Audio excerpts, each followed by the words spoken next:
अस्सलाम वालेकुम स्टूडेंट्स। आज का हमारा टॉपिक है होम्योस्टेसिस। आज मैं आपको होम्योस्टेसिस की डेफिनेशन, उसकी इम्पोर्टेंस और उसके कंपोनेंट्स के बारे में बताऊंगी। होम्योस्टेसिस बेसिकली होता क्या है? इंटरनल इन्वायरमेंट को एक्सटर्नल इन्वायरमेंट के हार्म्स ऑफ फ्लक्चुएशन से प्रोटेक्ट करने को होम्योस्टेसिस कहते हैं।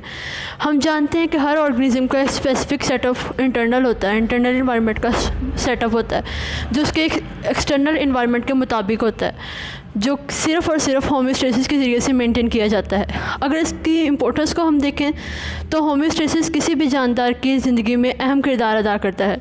हम जानते हैं कि हमारा माहौल लम्हा ब लम्हा तब्दील हो रहा है और जानदारों को उन तब्दीलियों को मुताबिक ढालने में होम्योस्टेसिस अहम रोल प्ले करता है। इसके कंपोनेंट्स की अगर हम बात करें तो इसके 3 अहम कंपोनेंट्स हैं। सबसे पहले है रिसेप्टर्स, दूसरा है कंट्रोल सेंटर और तीसरा है इफ़ेक्टर। रिसेप्टर में फ़िज़िकल कंट्रोल सिस्टम आता है, जैसा कि टेम्परेचर को कंट्रोल सिस्टम। अगर हम किसी गर्म चीज़ को टच करें तो हम फ़ौरन अपना हाथ पीछे खींच लेते हैं। गर्म चीज़ को टच करने को रिसेप्टर्स कहा जाता है।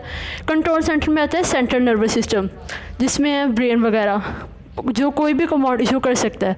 उसके बाद आता है इफ़ेक्टर्स। इफ़ेक्टर्स में मसल्स होते हैं, ग्लैंड्स होती हैं जो रिस्पॉन्स करते हैं स्पेसिफिक स्टिमुलाई को। अगर हम इसकी डेफिनेशन देखें प्रॉपर तो इसकी डेफिनेशन ये है: the protection of internal environment from the harm of fluctuation of external environment is called homeostasis. इसकी इंपॉर्टेंस में है कि homeostasis is central requirement in maintenance of organism. It derives adaptation in constant changing process. There are 3 components of homeostasis: receptor, control center and effectors.